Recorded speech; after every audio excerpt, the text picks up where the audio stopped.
మిత్రులారా, చాలా ఆనందంగా ఉన్నది, చాలా బాధగా కూడా ఉన్నది. ముందు బాధ గురించి చెప్తా, తర్వాత ఆనందం గురించి చెప్తా. బాధ ఎందుకయ్యా అంటే, నేను ఏ నల్లమల అడవుల్లో అయితే అక్షరాలు దిద్దిన్నో, ఏ నల్లమల అడవుల్లో అయితే నడక నేర్చుకున్నానో, ఆ నల్లమల అడవులల్లా నన్ను పార్లమెంటు అభ్యర్థిగా ఈ అచ్చంపేట నియోజకవర్గానికి ఇదే బర్కతుల్లా ఫంక్షన్ హాల్లో మరి ఆ రోజు బాలరాజు గారు, నేను ఇద్దరం ఇదే వేదిక మీద, నరసింహగౌడ్ గారు, ఇంకా చాలా మంది నాయకులు ఉన్నారు, అందరం కలిసి ఇదే వేదిక మీద మీ అందరికీ నేను ఒక పార్లమెంట్ అభ్యర్థిగా పరిచయం అయినా. అవునా కాదా? ఎర్రటి ఎండను కాదని అప్పటికే కాంగ్రెస్ పార్టీ ఇక్కడ ఉండే ఎమ్మెల్యే అత్యంత క్రూరంగా మన కార్యకర్తల మీద ఎక్కడ పడితే అక్కడ కేసులు పెడుతున్నా కూడా, బిడ్డ నువ్వు జైలు వేసినా, ఉరికంబం ఎక్కించినా మేము మాత్రం మా గులాబీ జెండాను వదలం, కేసీఆర్ గారిని వదలమని ఆ రోజు ఎర్రటి ఎండలో ఇక్కడికి వచ్చి మీరు ఏ అభ్యర్థిని పెట్టినా కూడా మేము గెలిపిస్తాం అని చెప్పి ఆ రోజు మీరందరు ఇక్కడికి వచ్చిండ్రు. ఆ రోజు ఇక్కడే బాలరాజు గారు ఉన్నారు. కానీ నాకు ఇలా ఎంత బాధ అవుతున్నదంటే, ఇదే హాల్లో మరి ఈ యుద్ధం కాంగ్రెస్ పార్టీ చేస్తున్న ఘోరమైన నేరాలకు, అదే విధంగా బీజేపీ కాంగ్రెస్ ను ఒక కూటమిగా మారి బీఆర్ఎస్ మీద పూర్తిగా దౌర్జన్యం చేస్తున్న ఈ పరిస్థితుల్లో బీఆర్ఎస్ పార్టీ నాయకులు, కార్యకర్తలు మీరందరూ కూడా వీరోచిత పోరాటం చేస్తున్న ఈ సమయంలో మీకు అండగా నిలబడి మీకు మార్గదర్శనం చేయాల్సిన నాయకుడు ఇలా అస్త్ర సన్యాసం చేసి వెళ్ళిపోయిండు, ఆయన గువ్వల బాలరాజు గారు. ఇది బాధ. ఇక మిత్రులారా, ఆనందం. మరి అలా మీరు ఆగస్టు 15 నాడు ఎంత స్వాతంత్రం వస్తే భారతదేశ ప్రజలు ఎంత ఆనందంగా ఉన్నారో, ఇవాళ అచ్చంపేట ప్రజలు కూడా అంత ఆనందంగా ఉన్నారని మీరు మాట్లాడుతున్న తీరు, మీరు ఈరోజు ఎన్ని కష్టాలున్నా కూడా ఒక్క ఫోన్ కాల్తోనే ఇక్కడికి వచ్చిన తీరు అనేది ఇలా ఆనందం కలిగిస్తా ఉన్నది. మిత్రులారా, ఈ రోజు మీరు అచ్చంపేటలో పెట్టిన ఈ ఆత్మీయ సమావేశం కేవలం అచ్చంపేటకే కాదు, మొత్తం తెలంగాణ కూడా ఒక వార్నింగ్ ఇస్తున్నది. బిడ్డ, నల్లమల అంటే కేవలం పిరికి పందలే ఉండరు, నల్లమలలో చిరుత పులులుంటాయి, పెద్ద పులులుంటాయి. ఆ పెద్ద పులులే ఈరోజు కార్యకర్తల రూపంలో వచ్చిండ్రు. మీరు మీ స్వార్థాన్ని చూసుకొని మీ స్వప్రయోజనాల కోసం అవకాశవాదులుగా మారి, వెన్నుపోటుదారులుగా మారి, బయటికి పోయి తల్లి లాంటి పార్టీ మీద రాళ్ళేస్తే మేము కొదమ సింహాలమైతాం, పెద్ద పులులమైతాం బిడ్డ అని చెప్పి అలా అచ్చంపేటలో కార్యకర్తలందరూ నినదీస్తున్నారు. మీరు కేవలం అచ్చంపేటలో ఉండే గువ్వల బాలరాజు గారికి మాత్రమే వార్నింగ్ ఇస్తలేరు.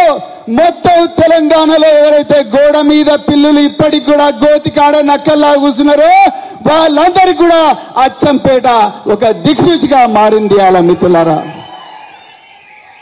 నిజానికి మీరు ఎంత కష్టపడ్డారు నా పార్లమెంట్ ఎలక్షన్లలో నాకు ఇప్పటికి గుర్తుంది మిత్రులారా. మద్దిమడుగుల, పదరాల, వంకేశ్వరంల, లింగాల, బల్మూరుల, లింగాలలో అయితే రాత్రి కాంగ్రెస్ వాళ్ళందరూ వచ్చి కొట్టడానికి పోతే బీఆర్ఎస్ కార్యకర్తలు తమ చేతులనే ఆయుధాలుగా మార్చి కాంగ్రెస్ దుర్మార్గులకు అడ్డం పడ్డ రోజులు కూడా నాకు గుర్తున్నాయి మిత్రులారా. లింగాల, బల్మూర్ల, అదే విధంగా ఉప్పునూతల, అదే విధంగా చారకొండల, అదే విధంగా అచ్చంపేట పట్టణంలో పోల్శెట్టిపల్లి గ్రామంలో ఎక్కడైనా కూడా మీరు కొట్లాడుతూనే ఉన్నారు మిత్రులారా. కొట్లాడిండ్రు, అద్భుతంగా ఓట్లు తీసుకొచ్చిండ్రు. కానీ ఒక్క ఓటమితోనే కుంగిపోతే ఎట్లా బాలరాజు గారు? నాకైతే అర్థం కాలేదు. ఆయన వీడియోలన్నీ చూసిన, ఆయన ఇంటర్వ్యూలో చెప్తున్నారు, ఒక కార్యకర్త అయితే నిన్నగాక మొన్న ఒక మీటింగ్ కొడితే కార్యకర్త 2 చేతులు జోడించి, సార్ 2007 సంవత్సరం నుంచి మీతోనే తిరుగుతున్నాను, దయచేసి పోకండి సార్, బీఆర్ఎస్ పార్టీ గెలవబోతున్నది, మీరెందుకు పోతున్నారు సార్ అంటే ఆయన గుండె కరగలేదు. ఇవాళ ఎక్కడ పోయిండండి ఆయన? బీజేపీ అధ్యక్షుడు రామచంద్రరావు దగ్గరికి పోయిండు. ఇదేనా ఒక బీఆర్ఎస్ నాయకుడు చేయాల్సిన పని? ఒక ఎంపీగా పోటీ చేసిండ్రు, మీరు 2 సార్లు ఎమ్మెల్యే అయినరు, చీఫ్ విప్గా మీకు విప్గా అవకాశం ఇచ్చారు పెద్దలు కేసీఆర్ గారు. అదే విధంగా మీకు నాగర్ కర్నూలు జిల్లా అధ్యక్షులుగా చేసిండ్రు. ఇంతమంది గొప్ప మనసున్న కార్యకర్తలు, పార్టీని ప్రాణానికన్నా ఎక్కువగా ప్రేమించే కార్యకర్తలు, నాయకులు ఇంతమంది ఉండగా ఏ విధంగా మీరు మనసు చంపుకొని ఆ బీజేపీకి పోయినరు? బాలరాజు గారు నిరంతరం ఈ తెలంగాణను దోచుకోవడానికి కాంగ్రెస్ బీజేపీలు 2 ఒకటై కేసీఆర్ గారిని ఎంతో ఇబ్బంది పెడుతూ, కేటీఆర్ గారిని ఇబ్బంది పెడుతూ, మరెందరో సీనియర్ నాయకులను ఇబ్బంది పెడుతున్న ఈ తరుణంలో మనం కేసీఆర్ గారి వైపు ఉండాలనా లేకపోతే బీజేపీ వైపు ఉండాలనా? చెప్పండి మిత్రులారా, ఎవరి వైపు ఉండాలి? మనం గట్టిగా చెప్పండి. కేసీఆర్ గారి వైపు ఉండాలి. మనం ఇలా బాలరాజు గారు అస్త్ర సన్యాసం చేసిపోయాడు. మిత్రులారా, నేను మళ్ళీ చెప్తున్నా, నాకు కాదని కేసీఆర్ గారు ప్రవీణ్ కుమార్కి ఇచ్చిండ్రు అని అన్నారు. మిత్రులారా, మళ్ళీ చెప్తున్నా మిత్రులారా, నేను ఎంపీగా కావాలని నేను బీఆర్ఎస్ పార్టీలోకి రాలేదు. మీ అందరికి చెప్తున్నా సభాముఖంగా, నేను ఈ రాష్ట్రంలో ఈ దేశంలో కేసీఆర్ గారి ఆలోచన విధానం, కేసీఆర్ గారు ఉద్యమించి తెలంగాణను రాజ్యాంగబద్ధంగా తీసుకొచ్చిన విధానం, అదే విధంగా తీసుకొచ్చిన తెలంగాణను కేవలం 10 సంవత్సరాల్లోనే బంగారు తెలంగాణగా మార్చి దేశంలో నెంబర్ 1 చేసిన విధానం, ఆ విధానాన్ని నచ్చి నేను వచ్చిన. మిత్రులారా, మీ అందరికి కూడా తెలుసు, నాకు రేవంత్ రెడ్డి ఫోన్ చేసి అన్నా నీకు Telangana public service commission chairman పదవి ఇస్తా. ఆయనని సభాముఖంగా చెప్పిండు, నేను కాదు చెప్పింది, ఆయనే చెప్పిండు. నీకు ప్లానింగ్ బోర్డు వైస్ చైర్మన్ ఇప్పుడు వనపర్తి చిన్నారెడ్డి ఉన్నారు కదా, డాక్టర్ చిన్నారెడ్డి, ఆ పదవి కూడా ఇస్తా అన్నాడు. నేనన్నా, అన్న నేను కేసీఆర్ గారికి మాట ఇచ్చిన ఆయనెంబడే నడుస్తా కాబట్టి ఆ పార్టీ అధికారంలో లేకపోయినా నేను బీఆర్ఎస్ పార్టీ ఎంబడే పోతా అని చెప్పిన. నేను ఆ రోజు కేసీఆర్ గారికి ఆ నందినగర్ నివాసంలో గువ్వల బాలరాజు గారు కూడా ఉన్నారు. ఆ నందినగర్ నివాసంలో నాకు నాగర్ కర్నూలు ఎంపీ సీట్ ఇస్తేనే నేను వస్తా అని ఎప్పుడు కూడా చెప్పలేదు గువ్వల బాలరాజు గారు. మీకు నోరు ఎట్లొస్తుందో నాకైతే తెలియడం లేదు. అది కాకుండా మళ్ళీ నిరంజన్ రెడ్డి గారిని నిందించడం, వారికి అసలు సంబంధమే లేదు ఈ నిర్ణయంలో. కేసీఆర్ గారు వారికి తెలుసు 50 సంవత్సరాల రాజకీయ జీవితం, ఎక్కడ ఎవరు గెలిస్తే, ఎక్కడ ఎవరిని పెడితే ఎవరు గెలిస్తారు, గెలిచే అవకాశాలు ఎక్కువ ఉంటాయన్న నమ్మకంతో వారు నన్ను ఇక్కడికి పంపించారు. మిత్రులారా, నేను ఈ పార్టీలో రెండో విషయం చెప్తున్నా, నేను ఈ పార్టీలో నాకు ఈ పదవి ఇస్తానని నేను రాలేదు మిత్రులారా.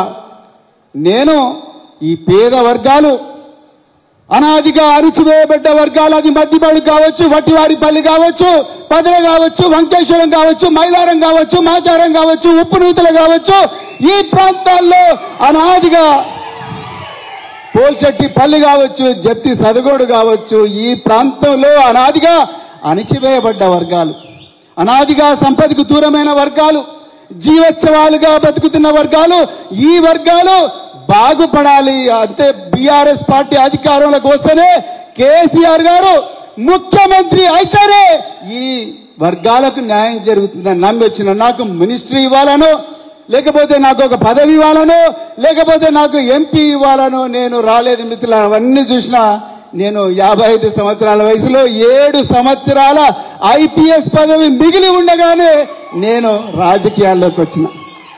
నా మిత్రులు చాలా మంది కూడా ఇప్పుడు చాలా రాష్ట్రాల్లో డీజీపీలుగా ఉన్నారు. నా మిత్రులు చాలా మంది చాలా రాష్ట్రాల్లో డీజీపీలుగా ఉన్నారు. నేను కూడా సర్వీస్లో కంటిన్యూ ఉంటే తెలంగాణలో నాకు కూడా డీజీపీ హోదా వచ్చేది. కానీ నేను ఒక్కనే డీజీపీ అయితే నాకేం లాభం? నేను ఏ సమాజం నుంచి వచ్చిందో, నేను ఏ వెంకటేశ్వర్ల బావిలో చదువుకున్నానో, నేను ఏ తుర్కపల్లిలో ఏ మొలక మామిడి చెరువుల నీళ్లు తాగినో, ఆ మొలక మామిడి ప్రజలు, ఆ మాచారం ప్రజలు, ఆ చంద్రసాగర్ ప్రజలు, రంగాపూర్ తండ ప్రజలు, సిద్ధాపూర్ తండాల ప్రజలు వాళ్ళు బాధల్లో ఉన్నారు. నేను నా స్వార్థం చూసుకుంటే సరిపోదు, వాళ్ళ కోసం పనిచేయాలని చెప్పి నేను రాజకీయంలోకి వచ్చిన. బాలరాజు గారు మీరేమన్నారు? ప్రవీణ్ కుమార్ కాదు, ప్రవీణ్ కుమార్ తాత వచ్చినా నన్ను ఏమనలేరు అన్నారు. ఇగో ఇక్కడ వచ్చిన మీ తాతలందరూ ఇక్కడే ఉన్నారు, ఇక్కడే ఉన్నారు. బీఆర్ఎస్ పార్టీకి భవిష్యత్తు లేదన్నారు మీరు. ఇగో బీఆర్ఎస్ పార్టీ భవిష్యత్తు అంతా ఇక్కడనే ఉంది, ఉందా లేదా? అందుకొరకే మిత్రులారా, పార్టీ అంటే ఫ్లెక్సీల మీద ఫోటోలు కాదు మిత్రులారా. పార్టీ అంటే డీపీ కాదు వాట్సాప్లో. పార్టీ అంటే రోజు పెట్టుకునే స్టేటస్ కాదు. పార్టీ అంటే ఒక అధినాయకుడు ఒక గొప్ప కలగని, నేను ఈ ప్రపంచం నుంచి పోయిన తర్వాత కూడా నా కళ నిజమవుతుందని నమ్మి ఆ కళను ఆలోచనగా మార్చి దానికి అక్షర రూపం ఇచ్చి వందలాది మంది మేధావులతో మాట్లాడి దానికి ఒక ఆచరణ కల్పించి ఒక్కడైనా సరే మధ్యమడుగు నుంచి మన్ననూరు దాకా, మన్ననూరు నుంచి కొడంగల్ దాకా, కొడంగల్ నుంచి కోదాడ దాకా, అలంపూర్ నుంచి ఆదిలాబాద్ దాకా, ఆసిఫాబాద్ దాకా, ఎండనక వాననక రేయనక పగలనక అడవులల్లా, అదే విధంగా ఇంకెక్కడో ప్రతి చోట కూడా ఎన్ని అవమానాలను ఎదుర్కొన్న ఆ నాయకుడు నడుస్తుంటే నువ్వు ఒక్కడివే ఎందుకు నడుస్తావు? నీతో పాటు మేము కూడా నడుస్తాం. మా ప్రాణాలు పోయినా మంచిదే, మా ఆస్తులు కబ్జా చేసినా మంచిదే, మా మీద వందల పోలీసు కేసులు పట్టినా మంచిదే. మీ కళ నిజం కావాలన్న ఆ నాయకుడితో నడిచేవాడే నిజమైన పార్టీ కార్యకర్త. ఫ్లెక్సీలలో ఫోటోలు లేదనో, నాకు ఈ పోస్ట్ రాలేదనో, వాట్సాప్ లో నేను పెట్టిన పోస్టుకు రెస్పాన్స్ ఇవ్వలేదనో, లేకపోతే నాకు ఈ పదవి ఇవ్వలేదనో, నాకు ఈ కాంట్రాక్ట్ ఇవ్వలేదనో, లేకపోతే నన్ను అవమానించిందనో, లేకపోతే నన్ను ఇంట్లోకి రానియలేదనో అలిగిపోయేవాడు కార్యకర్త కాదు. వంగూరులో మాకు దొంగ ఓట్లు వేస్తున్నారని మన బీఆర్ఎస్ నాయకులు పోయి అడిగితే ఘోరంగా కొట్టిండ్రు వంగూరులో బీఆర్ఎస్ నాయకులు. నా వీడియోలు ఉన్నాయి. ఆ వీడియోలను తీసుకుపోయి పోలీస్ స్టేషన్లో పోతే ఎవడైతే కొట్టిండో వాడిచ్చిన కంప్లైంట్ ను కేసుగా చేపించిండు వంశీకృష్ణ. ఎవరైతే తన్నులు తిన్నారో వాళ్ళను నిందితులుగా మార్చిండ్రు. ఇది దౌర్జన్యం జరుగుతున్నది. కొండారెడ్డిపల్లిలో సాయిరెడ్డి అనే ఒక మాజీ సర్పంచ్ నా చావుకు రేవంత్ రెడ్డి సోదరులే కారణం అని చెప్పి ఒక పేపర్ మీద రాసి చచ్చిపోతే ఇప్పటి వరకు కూడా ఆ కేసులో రేవంత్ రెడ్డి సోదరులైన కృష్ణారెడ్డి, తిరుపతి రెడ్డి వీళ్ళను ఒక్క క్షణం కూడా ప్రశ్నించలేదు. బాలరాజు గారు, మీరు ఈ దౌర్జన్యాలకు వ్యతిరేక కదా పొట్లాడాల్సింది. అచ్చంపేట పట్టణంలో ఒక మాజీ కౌన్సిలర్ ఇంటికి పెద్ద పెద్ద గుత్ప కట్టెలు పట్టుకొని కాంగ్రెస్ నాయకులు పట్ట పగలే 2 గంటలకు ఆ నాయకుడి ఇంటి మీద దాడి చేసి బెడ్రూమ్ తలుపులు వలగొట్టి లోపలికి పోయి వాళ్లకు గాయాలు చేస్తే ఆ కాంగ్రెస్ దౌర్జన్యాల మీద కదా నువ్వు పొట్లాడాల్సింది. పదరలో గాని, వంకేశ్వరంలో గాని, వంగూరులో గాని, బల్మూరులో గాని, అంబటిపల్లిలో గాని బీఆర్ఎస్ పార్టీ కార్యక్రమాలను కేసీఆర్ గారి గొప్పతనాన్ని స్టేటస్ గా పెట్టుకుంటే 35 రోజులు జైల్లో పెట్టిన కార్యకర్తలను కాపాడుకోవాల్సింది కదా నువ్వు చేయాల్సింది. లక్షల ఎకరాల భూములకు సాగునీరు మళ్లించి బనకచెర్ల లాంటి కుట్రలను కాదని రాత్రింబవలు అక్కడే పండుకొని 24 నెలల్లోనే ప్రపంచంలో అత్యంత పెద్ద లిఫ్ట్ ఇరిగేషన్ ప్రాజెక్టు కాళేశ్వరాన్ని కేసీఆర్ గారు నిర్మిస్తే ఆ కాళేశ్వరాన్ని బాంబులతో కూల్చి ఆ కాళేశ్వరాన్ని కూలేశ్వరం అని చెప్పి ఈరోజు ఉల్టా కేసీఆర్ గారిని పీసీ ఘోష్ కమిషన్ కు పిలుస్తుంటే ఆ నాయకుడికి అడ్డంగా నిలబడి సార్ మేమున్నాం మీరు ఇట్లనే కూర్చోండి అని అడగాల్సింది కదా నువ్వు చేయాల్సింది బాలరాజు గారు. అవునా కదా మిత్రులారా? ఈరోజు ఎన్నో నేరాలు, ఎన్నో ఘోరాలు నడుస్తే కేసు. ఏసీబీ నుంచి తెలంగాణ భవన్ కు కేటీఆర్ నడుచుకుంటూ వస్తే కేసు, కేటీఆర్ మేడిగడ్డ ప్రాజెక్టుకు పోతే కేసు, హరీష్ రావు గారు ఏదో సభలో మాట్లాడితే పంజాగుట్టలో case, telephone tapping case, Revanth Reddy తన సొంత మంత్రుల మీద అత్యంత అధునాతనమైన టూల్స్ ను ఇజ్రాయెల్ నుంచి తీసుకొచ్చి వాటితోని తన ఓన్ మంత్రుల మీద ట్యాపింగ్ చేస్తే దాని మీద కేసు లేదు. కానీ కేటీఆర్ చేసిందంట ట్యాపింగ్, కేసీఆర్ చేసిందంట, హరీష్ రావు చేసిందంట, ఇంకెవరో చేసిందని చెప్పేసి ఈ కేసు. తెలంగాణను ఒక చైనా లాగా తయారు చేయాలని, తెలంగాణలో ఎలక్ట్రిక్ వెహికల్స్ తీసుకురావాలని, తెలంగాణను చైనా కన్నా గొప్పగా తీర్చిదిద్దాలని కేటీఆర్ గారు మొబిలిటీ వ్యాలీ తీసుకొస్తే ఆ మొబిలిటీ వ్యాలీ తీసుకొచ్చినందుకు ఫార్ములా ఈ అనే కేసు. వీటికి వ్యతిరేకంగా కదా బాలరాజు గారు మనం కొట్లాడాల్సింది. ఎక్కడ పోయింది మీరు? రామచంద్రరావు దగ్గరికి పోయింది. ఎవరి రామచంద్రరావు, ఎవరి బీజేపీ? 8+8. ఒకవైపు చికెను ఫిష్ కర్రీతో కొట్లాడుకునే మల్లు రవి, ఆయన తెలుసుగా మీకు కొల్లాపూర్లో చికెన్ కర్రీ ఫిష్ కర్రీ, వీటి కోసం కొట్లాడుకునే కాంగ్రెస్ నాయకులు 8 మంది, బీజేపీ వాళ్ళు 8 మంది. 8+8 ఎంత? 0. 16 కాదు, 0. ఈ 8+8 16 కావాల్సిన వాళ్ళు 0 ఈ తెలంగాణ ప్రయోజనాలను బొందబెడుతుంటే వీళ్ళకి కదా నువ్వు వ్యతిరేకంగా పోరాడాల్సింది బాలరాజు గారు. ఎట్లా ఏ మనసుతో పోయినరు మీరు? ఆ కార్యకర్త ఏడుస్తుంటే మనకు కన్నీళ్ళు వస్తున్నాయి. ఎంత ప్రాణమిచ్చి ప్రేమించరా బాబు వీళ్ళంతా అనిపిస్తుంది అచ్చంపేటల. అలాంటి వాళ్ళని వదిలేసి అస్త్ర సన్యాసం చేయిపోయిన మిత్రులారా, ఇంతకన్నా చెప్పేదేం లేదు మిత్రులారా. మీకు మళ్ళీ చెప్తున్నా, ముందు శ్రీశైలం మల్లికార్జున స్వామి దగ్గరికి పోవాలంటే ముందు ఉమామహేశ్వర స్వామి దగ్గరికి చంద్రసాగర్ చెరువు మీద నుంచి పోవాలి, అవునా కాదా? అలాగే ఎమ్మెల్యే గెలవాలంటే ముందు మనం చేయాల్సింది ఏం పని? స్థానిక సంస్థలల్లో గెలవాలి. మీకు ఏ ప్రాబ్లం వచ్చినా ఇంతమంది అగ్ర నాయకులు ఈరోజు వేదిక మీద మిమ్మల్ని కడుపులో పెట్టి కాపాడుకుంటారు మిత్రులారా. మీరు ఎవ్వడికి కూడా భయపడాల్సిన అవసరం లేదు. మీరు తప్పు చేయనంత వరకు ఏ ఎస్ఐ అయినా, ఏ సిఐ అయినా, ఏ డిఎస్పీ అయినా ఎవరైనా కూడా మీరు భయపడాల్సిన అవసరం లేదు. అవసరం అనుకుంటే మేమందరం కూడా మీతో పాటు కల్వకుర్తి జైల్లోకి వస్తాం.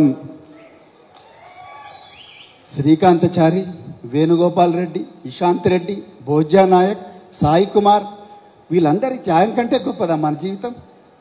అవునా కాదా? వాళ్ళు ఈ కాళేశ్వరం ప్రాజెక్టు చూడకుండా పోయారు, గురుకులాల ప్రాజెక్టులు చూడకుండా పోయారు, మిషన్ భగీరథ నీళ్లు తాగకుండా పోయారు.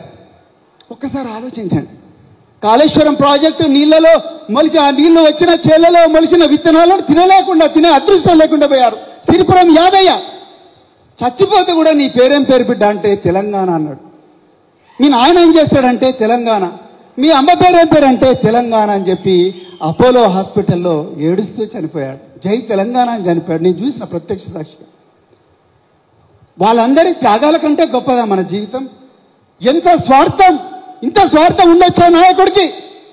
అందుకొరకే మిత్రులారా, దయచేసి రాత్రింబవళ్ళు ఉప్పు నూతలు కానీ ప్రతి గ్రామంలో కూడా రాత్రింబవళ్ళు ఈ మోసాన్ని, ఈ ఘోరాన్ని ఇదంతా కూడా ప్రజలకు వివరించి రాబోయే రోజుల్లో బీఆర్ఎస్ పార్టీ జెండా 100కు 60 కాదు, ఇంతకుముందు ఒక వక్త అన్నాడు 100కు 60 కాదు, 100కు 100 గ్రామాల్లో మన జెండానే ఎగరాలి, అవునా కాదా?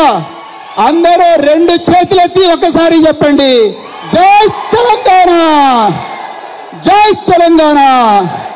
కేసీఆర్ గారి నాయకత్వం, కేసీఆర్ గారి నాయకత్వం, జై తెలంగాణ.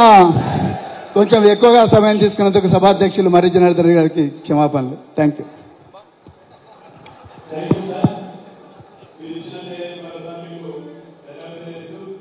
ఇక్కడ వచ్చిన కార్యకర్తలను స్వచ్ఛందంగా గులాబీ జెండాను గుండెల్లో పెట్టుకొని ఎవరున్నా లేకున్నా గులాబీ జెండా ఖచ్చితంగా రేపు రాబోయే స్థానిక ఎలక్షన్